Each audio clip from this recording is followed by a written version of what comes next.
All right guys, so I just brought a new project into the shop. It's this black BMW 328i. This is a 2011 328i LCI with approximately 120,000 miles. Even though it has the xDrive emblem on it, this is a rear-wheel drive with the GM 6-speed automatic transmission and the N51 SULEV engine. Let's jump right into this project on Rebuild Revival. So when I purchased this car a while ago from an auction not running, I did try and hook a battery charger up to it and it did crank, but it wouldn't start. And then I put a cover on it and it's been sitting for a while ever since. So I want to jump right into diagnosing why it won't start. So let's get a battery charger hooked up to it and scan the car for codes. Oh, she's dusty.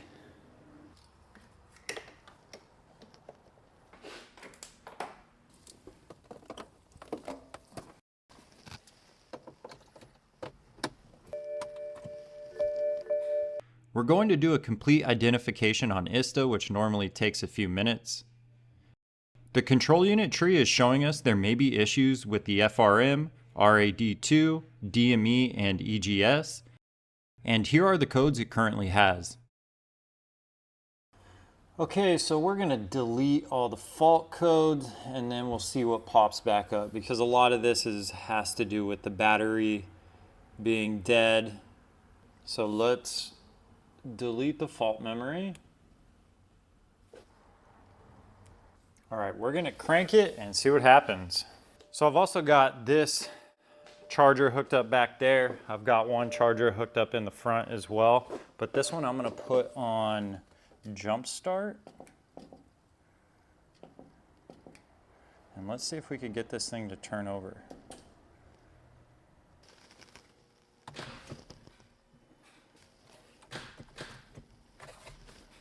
All right, I'm gonna pull the battery and go get a new one because this one is just really dead and I can't even get it to crank with a couple of chargers on it. So let's just go get a new battery.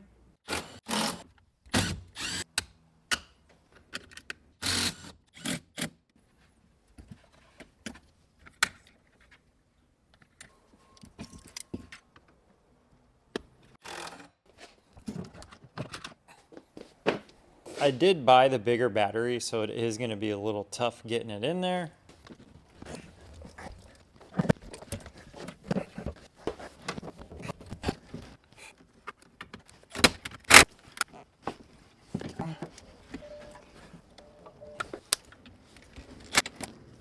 So I put the new battery in, turned the ignition on. There were a few faults that were just because I disconnected the battery, so erased all of those. Now this is what is displaying. I want to put up some live data while I'm starting the car. So we'll go ahead and go into the DME and call up the ECU functions. Click on Vanos and see what the adaptions and positions are telling us.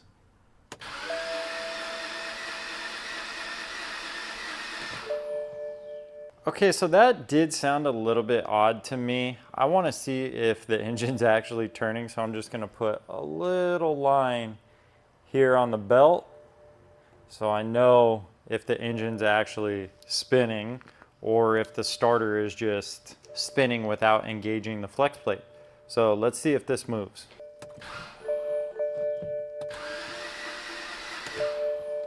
I want to go turn the fuel pump on just to make sure it's working. I'm gonna go here.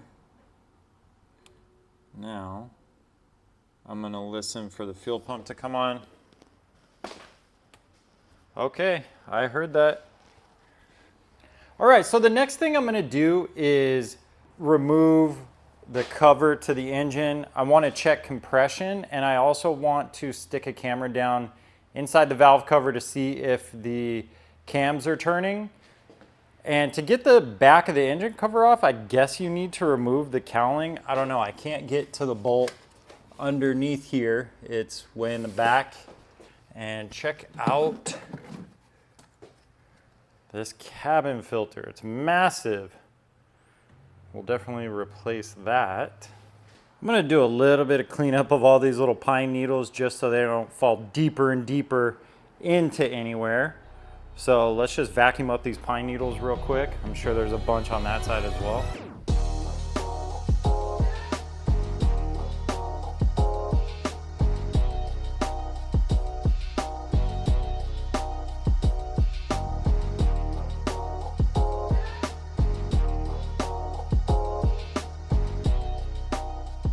There is a ton of oil sitting down here in the valve cover.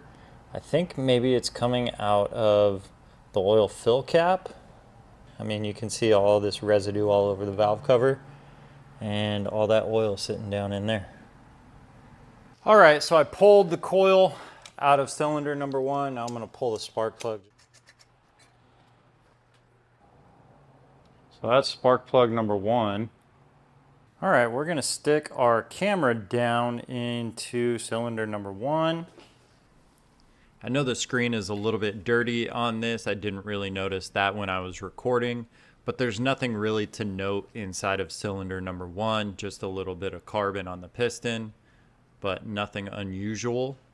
Now we'll stick it down into the valve cover, see if we could see anything going on in there. This looks a little bit odd to me. It's where one of the intake cam bearings is. Well, that's a cam lobe right there. And let's go turn the engine over and see if that thing spins. I'm gonna put one little mark down on it. There. There's my mark.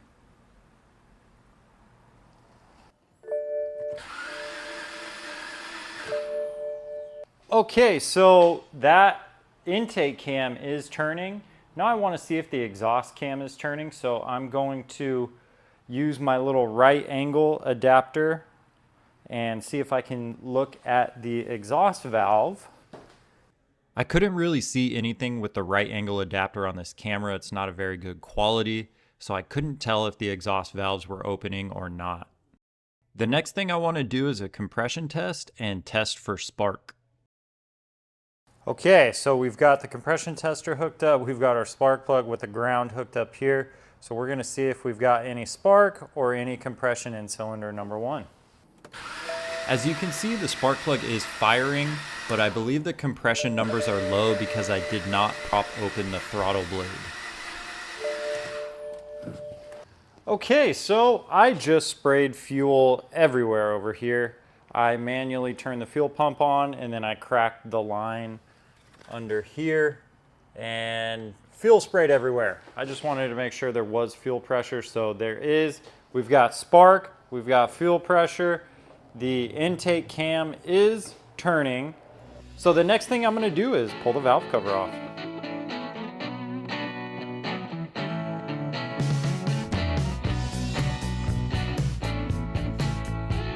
Okay, now when you pull this bar out, you wanna push on this grommet so you don't pull the grommet out at the same time. Just slide that out.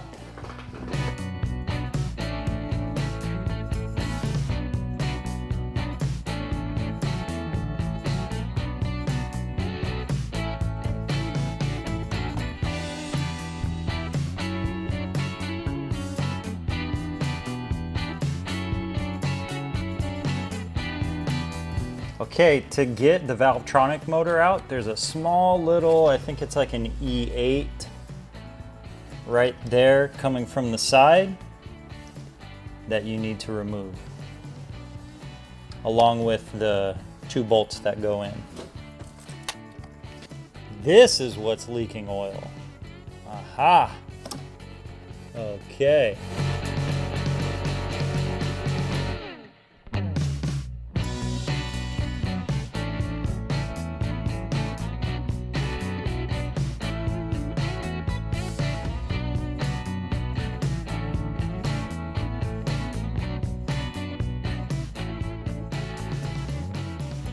All right, well, I got the valve cover removed and it revealed some bad news. Look at the camshaft caps for the intake cam. They are all broken. That one, that one, that one. This one is a little, you can see it's cracked. This one also cracked. And the front one might not be cracked. I'm gonna pull all the spark plugs from the rest of the cylinders, put a camera down there and see if we could see anything. I'm guessing there's gonna be metal throughout the whole engine regardless. Even if this was caused by an oiling issue and it just overheated, snapped all of these caps, all this metal from this has gone down into the rest of the engine. Most likely this engine is toast, but we're gonna continue to look into it, pull the drain plug, see what the oil looks like, look down in all the cylinders. Let's see. I don't think this is salvageable, but let's check it out. Sometimes on the end of the spark plugs, you'll see where a valve broke off, came in contact with the end of the spark plug or something like that. Not on any of these yet. Let's start with number 2. Ooh, and the piston's all the way up on this one. Can't see much in there. Let's go to number 3.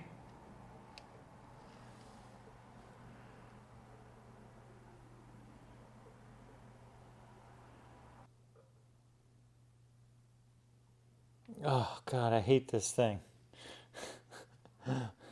It always freezes. All right, so I guess we couldn't really see too much with that camera. I know it's not the best. I need to get another one. So we're gonna lift the car up, drain the oil, see what that looks like, and then we'll also pull the filter, which is here on top of the engine. I think here's a drain plug, and then maybe underneath this little hatch, there may be one as well. I'm just gonna remove all of these covers first because I wanna see what's going on under there regardless. So let's get all these covers removed.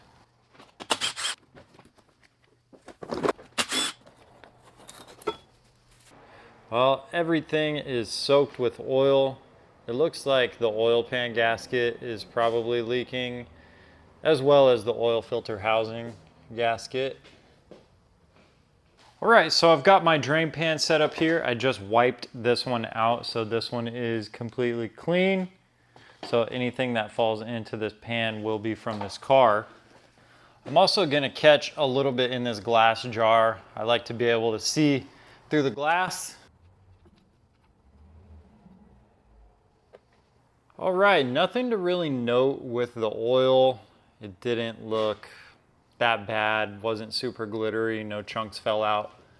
So now I want to pull this oil sensor and then maybe stick a camera up in there and see if we can see the crank and some of the rods, see what's going on in there. So let's pull that out.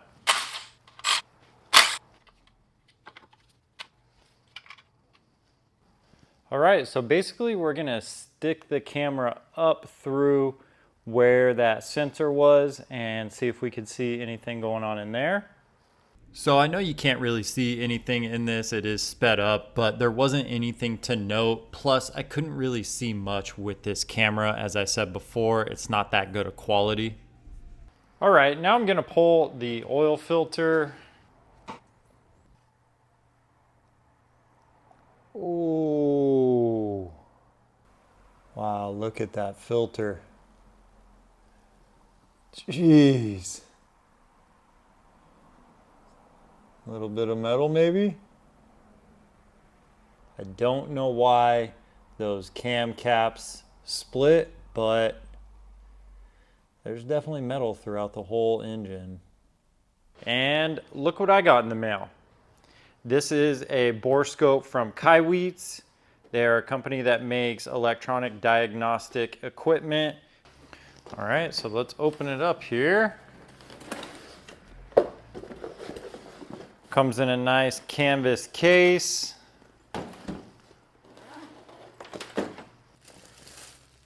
So here we've got the camera and the screen, charger, a couple of little different camera attachments. You've got a hook, a magnet, a 90-degree mirror so you can look directly sideways. User manual. All right, so we've got the camera here. Let's go ahead and turn it on. And this one has the adjustable tip like that. You can dim the light. So there's no light, bright, little dimmer, off. A couple of different settings here. Image quality, 1920 by 1080. That's pretty good. So we'll leave it there. Audio. So this can record audio as well. Screen brightness, 80%, that is good. Memory, we haven't used any memory. So a lot of different settings you can mess with on this. Okay, and to switch between, you could see here, photo or video, that's video. This would be where saved videos are, and here is photo. So if we go to video and then we hit this button here, it'll record, and we can go back and look at that recording later. But let's go ahead and go into cylinder number 1. Oh, wow. The quality on this is way better than my other camera. Look at that.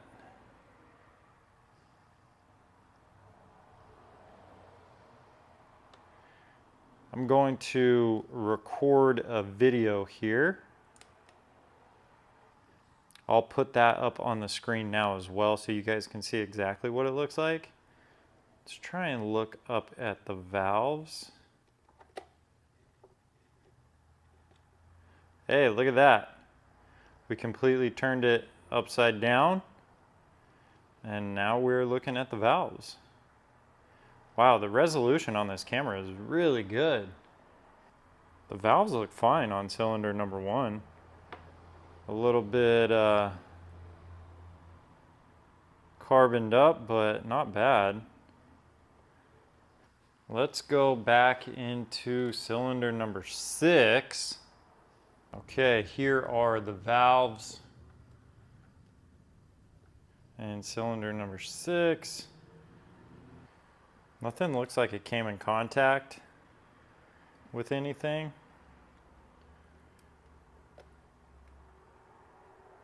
Overall, I think this camera is a really good deal, especially for the price at just over $100.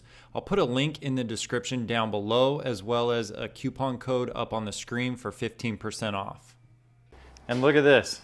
It even has the temperature, 49 degrees Celsius. All right, guys, that's gonna do it for today's video.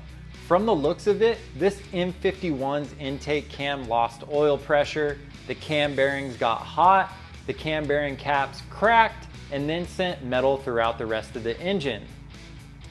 If I were to fix this M51, at the very minimum, I'd have to have some machine work done on the head, replace the cam, bearings, and caps, figure out why it lost oil pressure in the first place, possibly an oil pump, and that's not even to mention any possible damage done to the bottom end's rotating assembly.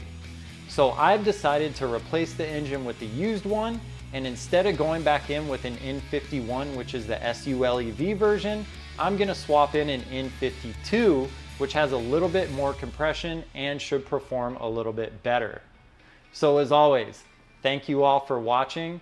Please hit that like button on your way out. Subscribe to the channel if you haven't already, and I'll see you all in the next video.